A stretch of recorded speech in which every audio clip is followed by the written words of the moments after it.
Bonjour, bienvenue, vous regardez l'entretien de France 24.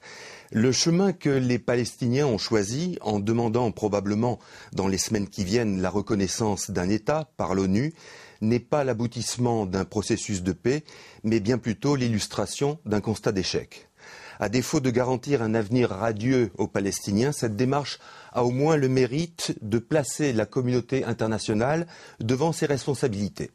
Face au blocage des négociations entre les deux parties, qui appuie la demande d'adhésion palestinienne, qui préfère aménager la susceptibilité israélienne et qui assumera l'un ou l'autre de ses choix. Pour cela, nous avons invité aujourd'hui Leïla Chaïd, qui est la déléguée générale de Palestine auprès de l'Union européenne. C'est la raison pour laquelle nous dialoguerons avec elle depuis Bruxelles. Bonjour Leïla Chaïd. Bonjour. Alors, on va revenir sur ces questions. Avant cela, je voudrais qu'on parle de cette adhésion à l'ONU qui, d'une certaine façon, a quelque chose d'un peu virtuel dans la mesure où elle ne changera rien au sort des Palestiniens, au sort quotidien des Palestiniens. Alors, est-ce que c'est une question finalement de dignité pour les Palestiniens ? Non, je dirais que c'est loin d'être une question virtuelle. Premièrement, parce que c'est aux Nations Unies que la question de Palestine et que la création de l'État d'Israël a commencé en 1947. La seule résolution qui légitime un État juif en Palestine et un État arabe palestinien est la résolution 181 votée aux Nations Unies en 1947. Puis les Nations Unies ont reconnu l'OLP comme représentant unique et légitime du peuple palestinien. L'ONU a plus de 400 résolutions qui ont été votées au Conseil de sécurité, à l'Assemblée générale, pour trouver des solutions et pour affirmer le droit contre l'occupation militaire, et en particulier la 242 et 338. Et finalement, les négociations que nous menons depuis 20 ans sont basées sur les termes de référence des résolutions des Nations Unies. Et les Nations Unies, on les aime pas, c'est une autre affaire, est le seul lieu qui est responsable de la paix et de la guerre dans le monde. Alors, c'est tout à fait normal d'avoir recours aux Nations Unies. Pourquoi, dans ce cas-là, entend-on et lit-on partout que votre démarche, elle est probable, elle est éventuelle, on lit ça dans les journaux, on entend ça à la télévision. Non, elle n'est pas éventuelle, je peux vous dire... Qu'est-ce qui pourrait vous retenir in extremis d'entamer cette démarche d'adhésion auprès de l'ONU ? Non, laissez-moi vous dire que je représente une autorité qui a réaffirmé de manière très sereine et sans aucune agressivité et sans aucun unilatéralisme, parce que c'est ridicule de parler d'unilatéralisme lorsque nous allons au lieu le plus multilatéral du monde, qui représente 193 nations du monde et qui s'appelle l'ONU. Ce qui est important de comprendre, nous n'allons pas reculer parce que nous pensons que le droit à l'autodétermination, qui est dans la Charte des Nations Unies, qui a donné d'ailleurs aux Israéliens le droit d'avoir un État, est le même qui nous donne à nous. Et ce droit à l'autodétermination, il est reconnu par tous les membres des Nations Unies, sauf Israël, et par toute l'Union européenne et par les Américains. Et nous allons aux États-Unis pas pour déclarer la guerre, mais au contraire pour dire ce que vous avez dit dans votre introduction tout à l'heure, c'est que malheureusement 20 ans de négociations, au lieu de nous rapprocher de la solution de deux États et d'un État palestinien souverain, nous a mis, surtout depuis l'arrivée de M. Netanyahou, dans une situation où M. Netanyahou prétend qu'il négocie, et sur le terrain, il est en train de grignoter l'espace où nous voulons faire notre État, avec les colonies, avec le mur, avec les routes de détournement.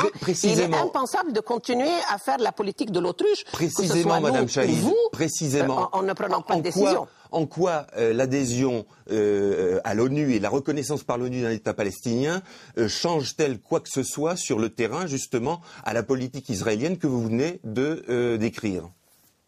La première chose, c'est qu'elle rappelle à un des membres des Nations Unies, qui s'appelle Israël, que tous les autres reconnaissent la frontière de 67 comme la frontière de l'État d'Israël d'un côté et de l'État à venir de Palestine. Deuxièmement, qu'elle rappelle à un État membre Israël que Jérusalem-Est est un territoire occupé et que Jérusalem entière doit être la capitale des deux États. Elle rappelle à Israël que la colonisation est illégale et qu'il faut un gel total de la colonisation si nous voulons revenir à des négociations. Elle rappelle aussi qu'il y a des réfugiés palestiniens qui font partie de ce peuple et dont les droits devraient être négociés avec Israël. Et surtout, Elle va dire qu'on ne peut pas continuer à négocier dans un tête-à-tête qui aboutit, comme vous l'avez dit, à un blocage total et que maintenant la communauté internationale a un devoir à l'égard des Palestiniens.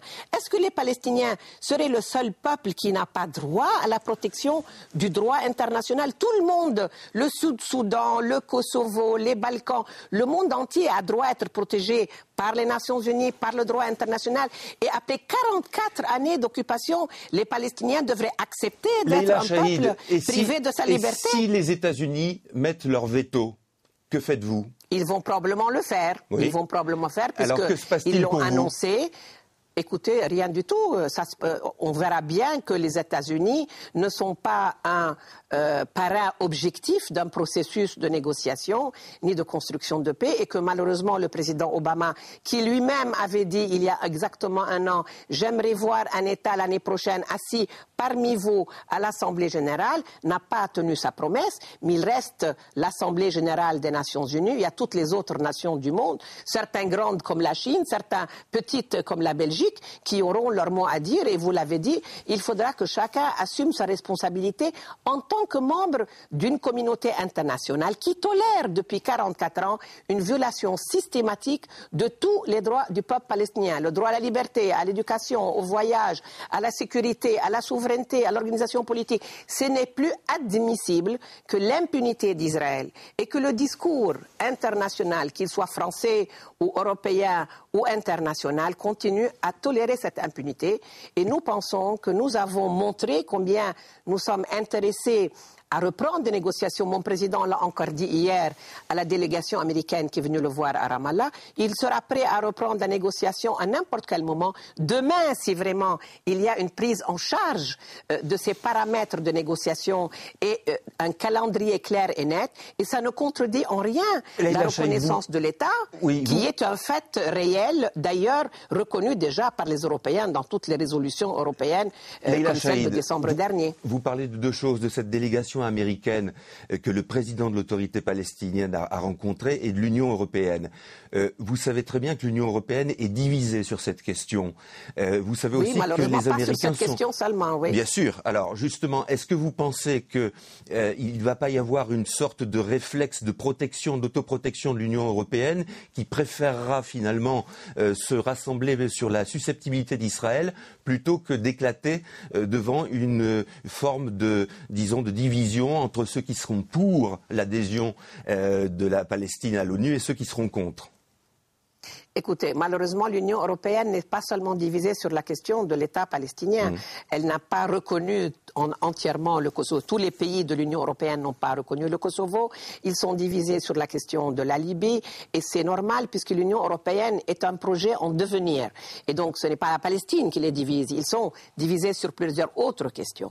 Nous pensons qu'en tout cas, la reconnaissance de l'État palestinien est avant tout un choix souverain de chaque État. Je vous rappelle que certains le reconnaissent déjà, et d'ailleurs une majorité de l'Assemblée générale des Nations, mais même au sein de l'Union européenne. Seulement, il est vrai que nous ne voulons pas, nous, que les Européens se divisent, et nous souhaiterons qu'ils se réunissent au moins pour le vote à l'Assemblée générale, comme nous avons toujours négocié toutes les résolutions concernant la Palestine avec nos amis européens. Je vous rappelle que c'est grâce aussi à l'argent européen que le gouvernement de Salam Fayyad, depuis 3 ans, construit les infrastructures nationales. Et je vous rappelle qu'il y a à peine 4 mois, en avril dernier, ici même à Bruxelles, l'Union européenne, la Banque mondiale, le FMI et les Nations unies ont félicité le Premier ministre Salam Fayyad en lui disant « Votre pays fonctionne comme un État transparent, bien gouverné et démocratique ». Ce n'est pas notre jugement, c'est les citations de la position européenne. Donc ce serait très difficile au gouvernement européen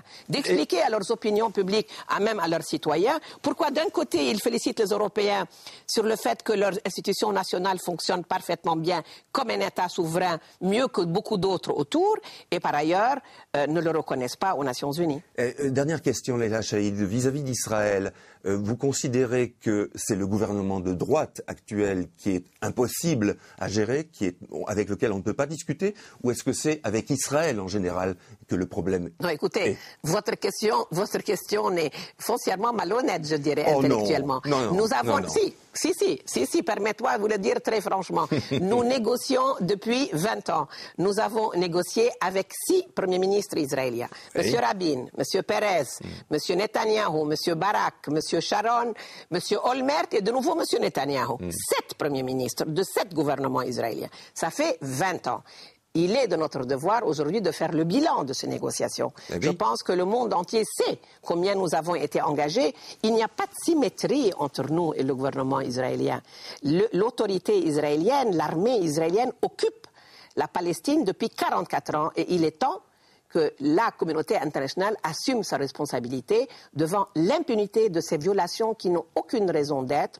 Et les Palestiniens le disent à leurs amis israéliens, à commencer. D'ailleurs, le président Abbas a reçu avant-hier une délégation d'hommes politiques, d'anciens responsables israéliens, même de l'armée israélienne, qui sont venus lui dire qu'ils sont en faveur de la reconnaissance de l'État et qu'ils pensent qu'il faut faire vite parce que la solution du conflit israélo-palestinien ne peut plus attendre. Merci Madame Chahine, merci d'avoir été avec nous. C'est sur cette note d'espoir que l'on va conclure. Vous êtes sur France 24. Il n'y a donc, vous le voyez, aucune raison d'aller voir ailleurs. Merci de votre attention.